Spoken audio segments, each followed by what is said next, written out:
Hey kids, and welcome to the show. Today I'm going to be talking to you guys about how the government is stealing your money right in front of you and you're okay with it. And you do it every day.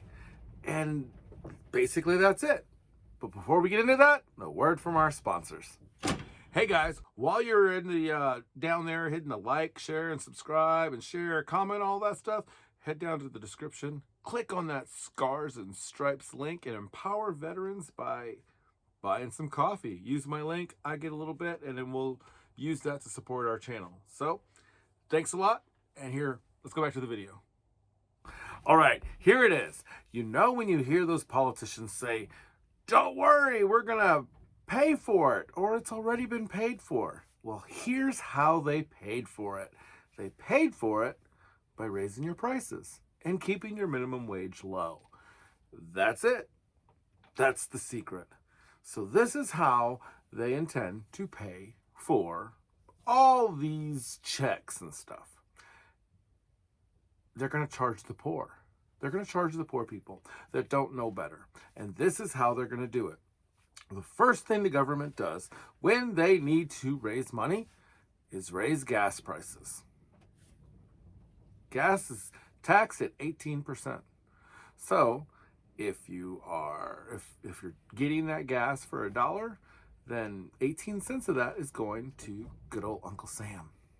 If you're paying $2 at the pump, double that is going to Uncle Sam. 3 times, 4 times. So you see the money take place. That's the first way they get the money. The second way they get the money is through the result of high gas prices. And that is the truckers who transport the products are now having to charge a little bit more because they have to spend a little more money for their diesel. So, Mr. Willie, who owns a grocery store, has just gotten his normal delivery. And all of a sudden, it is 20% more.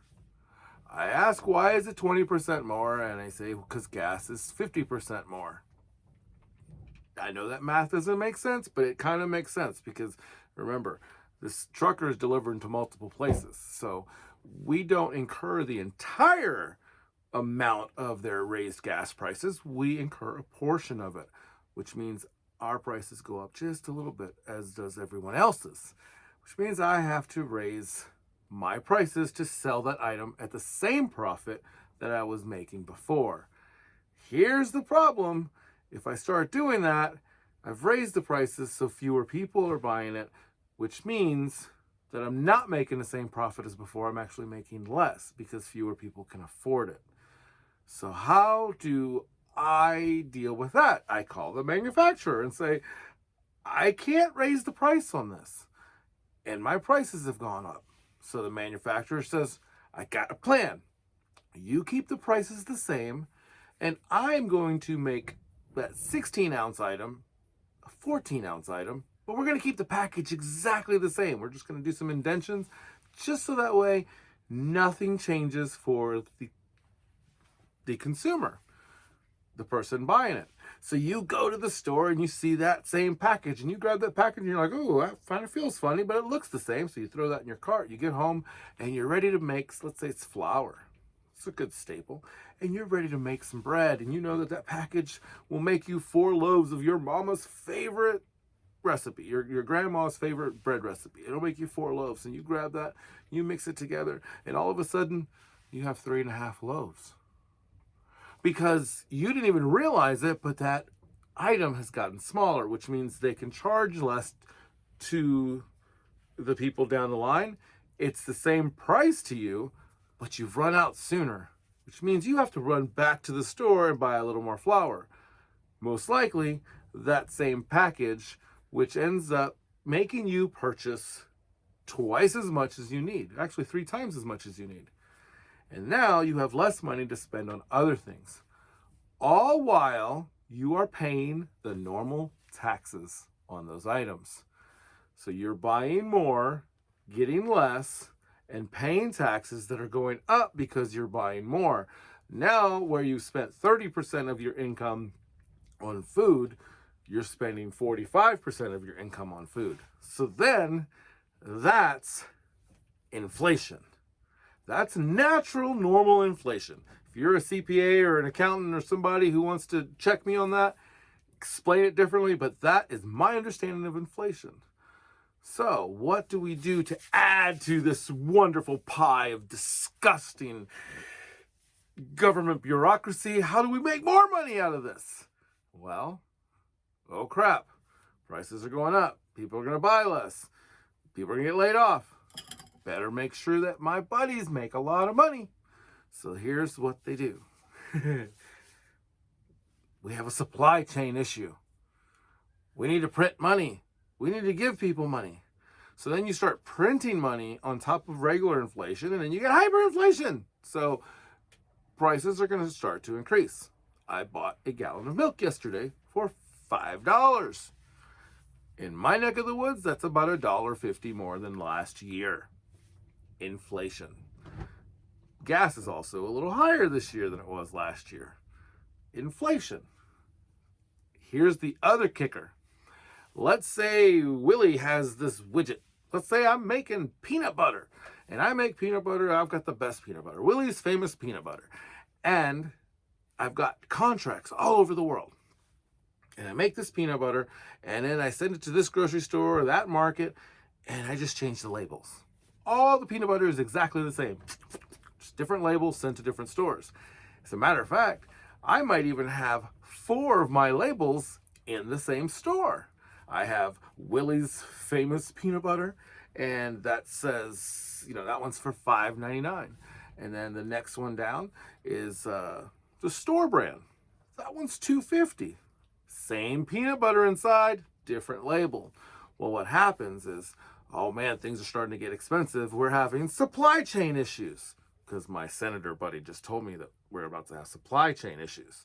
So what do? Oh, we're having manufacturing issues. So I have 4 types of peanut butter going to that one store.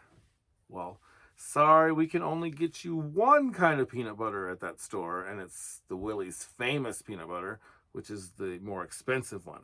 The less expensive ones, well, we can get you a few of those, but not a lot. So that's how the company starts making money. And then you start hyperinflating, so you can, when you throw money into the economy, wealthy people have the ability to take that free money and hedge it. And the way they hedge it is by buying real estate, buying commodities, buying things that the average everyday person just can't afford to do. So how do you survive when everything's against you? You get self-sufficient. That's hard, especially if you haven't been doing it already. There's a great channel on YouTube that I listen to, and one of the people on the channel said, now that everything's kind of gone to crap, you should start a YouTube channel. But I hope you started 1.5 years ago. So those of you who have a YouTube channel that have been doing it, you're in a good space. If you're about to get started, it's a little different world than it was 2 years ago when we started. Anyway, I digress. What you are going to start to see is fewer products on the shelf. Not like you won't be able to find peanut butter. You're just not going to be able to find your brand of peanut butter. When you go to the pizza and the frozen food, just a hint. Schwann's, the little trucks that run around, and Tony's, they're married. They're like the same company, and they own about every pizza in the case. So if it's Red Baron, it's Freschetta, it's Tony's, all the same company. Kind of like what I was talking about earlier with the peanut butter. I know this because I got to go in the plant over there. It's really cool. Great company. I worked for them for a little while, so not hating on the company, but just know when you see all those pizzas, most of them come from the same factory. They are packaged by the same workers. It's pretty interesting. And then if you look at the more expensive ones, the ones that are going to start disappearing are the mid-range ones. The really cheap ones will be there. The really expensive ones will be there. All those mid-range ones, those are not the best sellers. Those are the ones that they're not gonna be there. So you're either gonna get the high-end one or you're gonna get the cheap one. Things like that are gonna start to happen. Hopefully that's the end of it, and then we'll start to see our interest rates rise, which is a good thing. Back in the 80s, the interest rates went up to 18% because we came out of this really hyperinflated economy and things got good.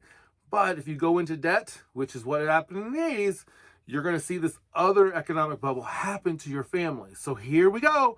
This is the time to build your wealth and watch what's happening. We are going to see more inflation, more hyperinflation. So what's the advice? Diversify. First off, get out of debt. Get your emergency fund in place. Make sure that you can handle an emergency. I'm not giving you financial advice on how to get out of debt. There's people that do that, like Dave Ramsey and all those guys. Whatever you're going to do, however you do it, get out of debt. That's it. Because when the dollar inflates, if you don't have debt and your dollar is in something else, you can let that inflate too. And by something else, I mean real estate. If you're out of debt and you can buy cash for real estate's always gone up. Lex Luthor even said it. It's always going up. That's why he's the best DC villain, because he's a real estate guy. But if you own real estate, you have to own it. You can't just mortgage yourself to the hilt. You have to own it. Build wealth that way. Become self-sufficient. Get skills. Do all those things. You have to work on yourself, because as we move forward, all of a sudden, things are going to be great. It's going to be awesome. The metaverse is probably where it's going to be. But things are going to be great. People are going to be spending money like crazy. But most of that money is going to be borrowed, because that's what happened in the 80s. The credit cards came out and people borrowed money. Now there's other ways to borrow money. There's cryptocurrency banks that you can borrow money from and you can be angel investors for. It's an entirely different world or landscape, but all this stuff has happened before. Everything we're seeing right now has happened before. In my lifetime, if you talk to your grandparents, in their lifetime a little worse than my lifetime. That's another story, and it's for another day. But we are seeing things repeat. So if you want to be wealthy and you want to get past this inflation, the first thing you need to do is start hustling and find a way to make some extra money. Wherever it is, it needs to be a little more passive. Work, a little passive. For example, if you go down to my description, and you can click on the Scars and Stripes link and buy some delicious coffee. It's wonderful coffee, and it empowers veterans everywhere. Only veterans are allowed to sell it, and I'm one of them, and I'm proud to be selling Scars and Stripes. So please visit my description, buy a pack of coffee, and you're supporting my channel. There's my hustle. You're going to see advertisements on this channel. We have to have a hustle, because right now minimum wage is not going to be raised. It's going to be talked about now because we're in an election year. It's not going to be raised to where it needs to be raised. You need to define your skills so well and hone your skills so well that people are going to pay you what you want to be paid. Don't worry about minimum wage. If you want to flip burgers, go get minimum wage. If you want to change the world, know your value. Know what you're worth. Get your skills honed and say, no, I can go do this for somebody else and get paid more. Or even better yet, I can do this for myself and get paid more. So create. Whatever it is that you do, don't stop creating. And that is how you're going to survive all this inflation. Hopefully not a depression. Maybe. I'm still kind of checking out the history on that. But we can survive this inflation by loving through it, making sure that we stay out of debt, we make good decisions. For example, spend money on your needs, not so much on your wants. If you have something you want, get the side hustle and make that happen, not with your budget. Make sure anything that you want to do outside of building your family wealth, all that has to come from the side hustle. You have to do that. So visit our website. Check out our videos. We've got a lot of great content up. I've already posted. We're going on 130 videos soon. So we've got a lot of content. Some of it private, some of it not. But we've got a lot coming out. So visit the website at BlessedFatherhood.com. You can shoot us a monetary donation through the website, I think. But you can definitely shoot us a message, and we'd love to hear from you. So please. Leave some questions, leave some comments. We'd love to hear what you guys have to say. Until next time, work hard, be kind, and have fun.